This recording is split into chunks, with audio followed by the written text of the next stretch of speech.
It is going to be a good one. We are getting ready for week 3. Amanda Guerra, Douzable here, getting you ready. And I notice your jacket, my friend. You did this on purpose. 100%. Are you trolling that team behind you? Of course. I mean, if you want to give us a victory, we're going to take it, and we're going to wear this money green in week 3. That is a very Jets green. It could not be 100%. more green. Somebody who's going to back up the Steelers, though. We have our good friend Bryant McFadden here, 2-time Super Bowl winner with the Steelers here. So, guys, let's look at this game tonight. Leger, I guess since you're wearing the green, I'll start with you here.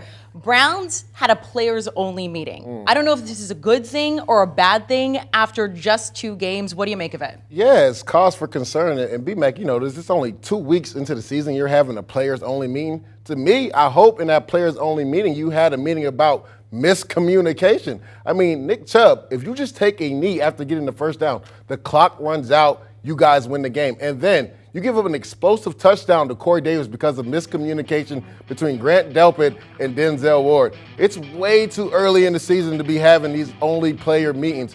You guys know what you have to do. You have to get the communication down packed and go out there and play football. Mental errors. That was the theme for Cleveland last week on both sides of the football. You talked about Chubb. Fall down. You have to know the situation. You have to know what's at stake. Fall down. The Jets won't get an opportunity to put Joe Flacco and company on the football field. And defensively, you know they're going to take a shot at some point, especially during that moment of the ball game. No timeouts. You know 2 things are going to happen. They were going to take shots down the football field, and they were going to try to catch the football and get out of bounds to stop the clock.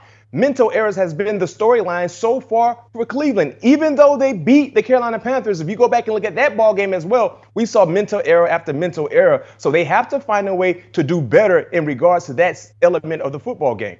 B-Max, let me ask you this. How do the Browns find success tonight, starting with the ground game and Nick Chubb?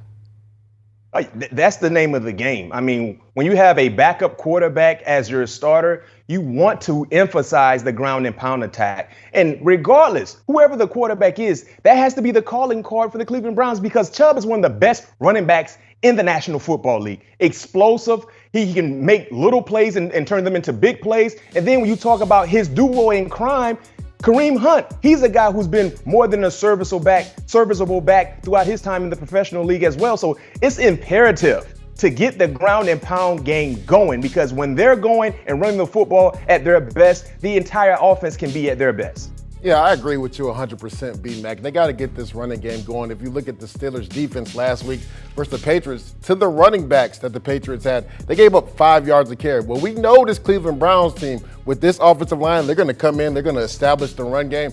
You talked about it, Kareem Hunt, Nick Chubb. Because it's a short week, I think it'll be more of a balance between the two. I don't think Nick Chubb gets all the carries. I think Kareem Hunt gets just as many carries as Nick Chubb. And then they did a really good job on offense of moving Amari Cooper around last week. Like in week 1, he barely got any targets, but last week he was cooking on offense, went over 100 yards. Great job by Kevin Stefanski moving him around and motioning him. That's what they have to do versus the Pittsburgh Steelers tonight. It's time for Stats That Matter, presented by Penske. When you gain the right transportation partner, your business gains ground. Stats, maybe B-Mac, that matter that you don't necessarily want to see. I hear just a couple of little groans over here from Leger. So 30th in yards per game, 30th in yards per carry through the first 2 games. B-Mac, Mike Tomlin said this week in his weekly show, he's not close to running out of patience with Trubisky yet, but what do you want to see for your team's quarterback situation? I can't see bottom-like numbers from this offense. This is a team that has playoff aspirations. This is a team that has a playoff-like roster personnel-wise. Offensively, you cannot be that bad. When I was growing up, one of the worst things I used to hate watching on TV was a PBS after-school special. They were so boring. Anytime I saw that, I was like, no, I cannot watch it. Unfortunately, in 2 weeks of play, the Pittsburgh Steelers offense has become a PBS after-school special. It's been horrible. It's a hard watch. So now the sense of urgency has to be there. You talked about Mike T. He said he's exercising patience.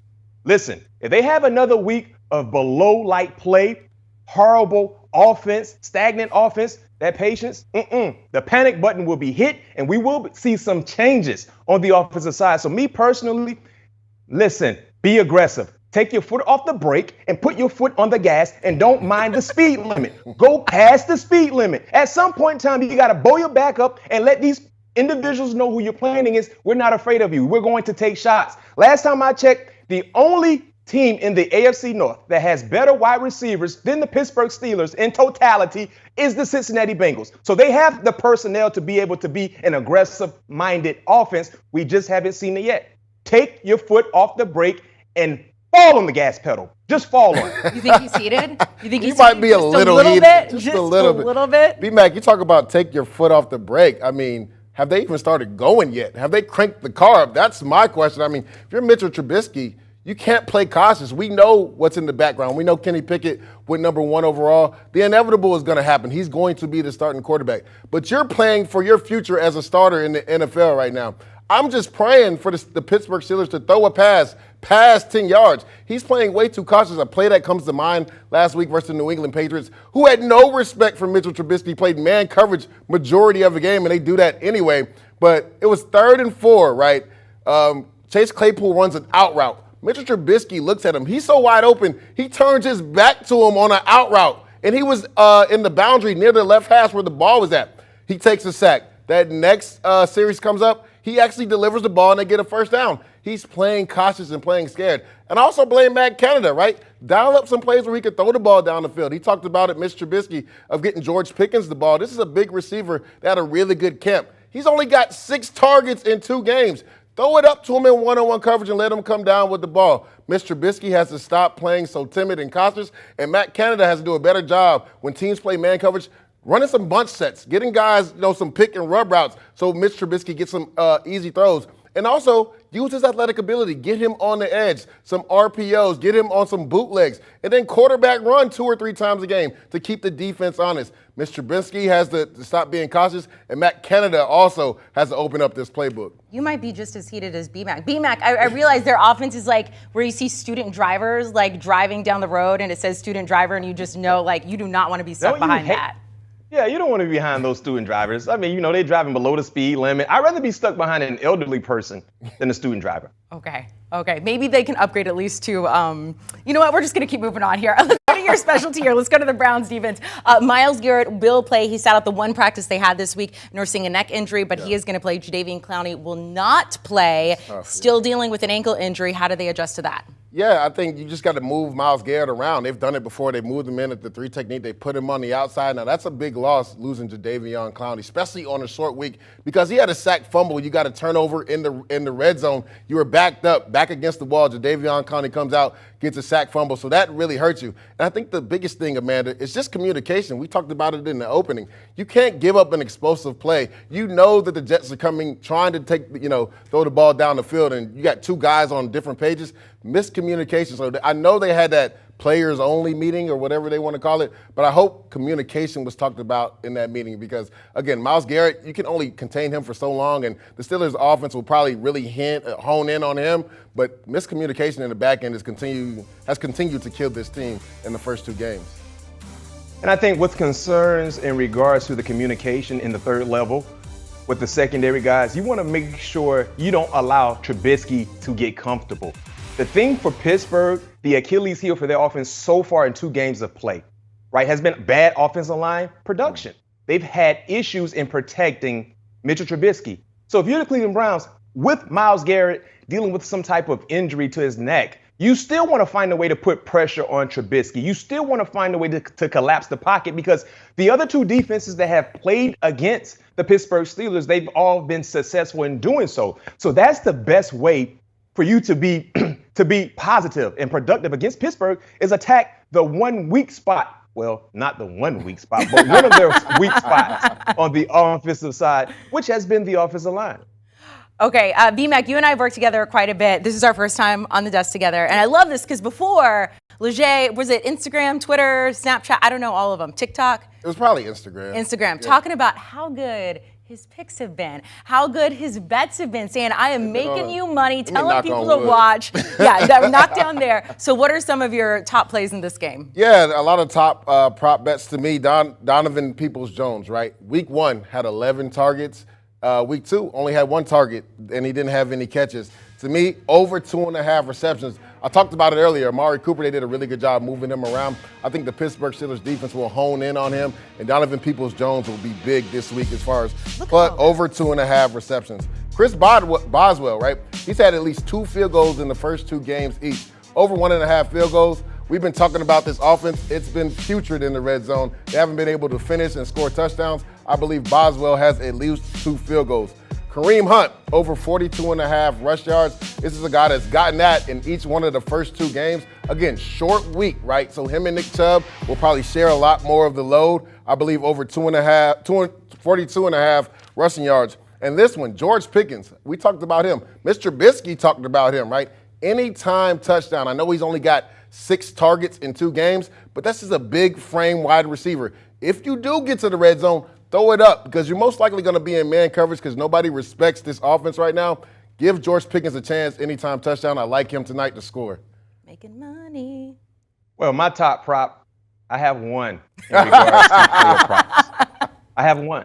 And this is one that I believe I'm going to cash in on. So you guys that are watching this, make sure you get your purse for the women and for the men, get your wallet together right now. Mitchell Trubisky. We've talked about Trubisky and the woes and the concerns and the issues throughout this entire segment. One thing I know when you look at the odd makers out in Vegas, they have no respect for Trubisky in throwing a touchdown pass. His prop for passing touchdowns is at 0.5. Basically, they're saying he's going to throw either one or throw none. For Trubisky, it's imperative that he throw at least 1 touchdown. I'm taking the over. I'm putting all my trust on the throwing arm of Mitchell Trubisky. He's going to give us at least, he better give us at least, the bare minimum, 1 passing touchdown tonight. Because Mike Tomlin has said he's going to exercise patience. Boy, if he don't throw at least 1 touchdown tonight, forget exercising.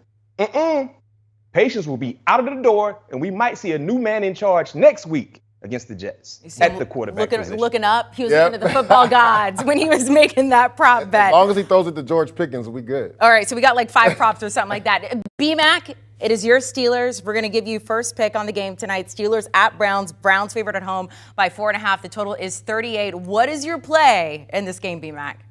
Well, one thing I know about these 2 teams, especially when they play in Cleveland, you should expect a JV-type scoreboard. What I mean when I say that, You're not going to see a lot of points. That's the thing about JV football. When you go watch JV football in 2 offenses that have been inconsistent, man, you might see 6-3, 9-6, 12-10 type ball game.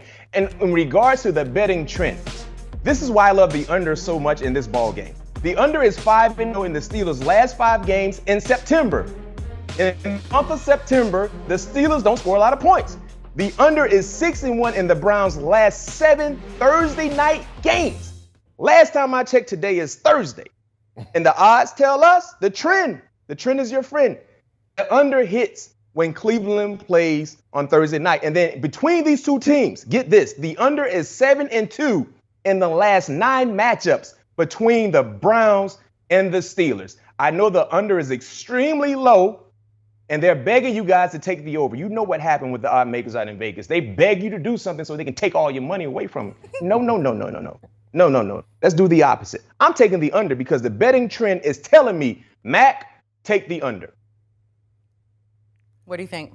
I agree with B-Mac and taking the under, but my bet is I believe the Steelers will cover. They're getting 4.5 points. Again, their offenses look putrid. Just cover? We're just covering here? I don't think they win the game. Okay. I think the Browns run game is just too much for the Steelers. Again, they gave up 5 yards per carry against the New England Patriots. I see your face, B-Mac. I see your face. You heard me. They gave up 5 yards a carry versus the New England Patriots. They got Kareem Hunt and Nick Chubb coming in town this week. It's going to be real. I think the Browns win the game, but I think the Steelers cover. And I'm only taking the Steelers to cover because I'm going with the culture of Mike Tomlin. This is a guy that year in and year out, people say, well, this might be the year that, he has a losing record. But every year, he shows that he can still put some wins together. So I'm going with the culture. I think Mika Fitzpatrick makes a play on defense like he's done week 1 and week 2, and they keep it close. But I'm taking the Browns to win, but I think the Steelers will cover. You just said something in regards to Mike T. You said every year they're like saying, will he win? Will they do this? Will they do that? And every year he finds a way to win ball games. You just said that, didn't you just say that? I said it. I think this is the ultimate platform for him to prove your statement to be accurate. He's going to find a way. This is the money line sprinkle. I don't want the points. I'm fired up now. I'm jacked up. I'm fired up. I got him acting out of character, Amanda. I got him acting out of character right now. I'm fired up right now. Let's go, Pittsburgh. Renegade. I know we're not at home, but let's play Renegade in their stadium. They got a Smurf or an elf at the center of the field? What's the new mascot? Was it Brownie elf or something like that? I don't know. It's not cute. Is that a Smurf or what is it? I don't know. What type of creature is it? Do we know? It's going to have an L. It's going to have an L on the forehead of their mascot, center midfield for the Browns. Money line sprinkle. Take the money line sprinkle with the Pittsburgh Steelers. I'm fired up. And take the under. And smile. By 10 o'clock, he's going to be smiling because Mac told you what to do and Mac cashed in for you. And there is nothing that either one of us can say to add to that at all. Bryant McFadden, thank you so much. If you didn't know, BMAC, by the way, has a podcast. Has he asked you to be on this, Lachey? Nah, BMAC, where's the love at? You ain't asked me to be on the podcast. Both of us to be on this. You know what? Let's get you on. Let's get you on this week because the Steelers play the Jets, and I'm pretty sure that's right. Week 4, baby. I love that it. That is your team. I love it. Download and follow All Things Covered. Thanks, guys. Do you want a sports network that delivers everything that matters about the game? The highlights, the picks, the instant analysis, no yelling, no fake debates, no politics. Hit the subscribe button and never miss a moment.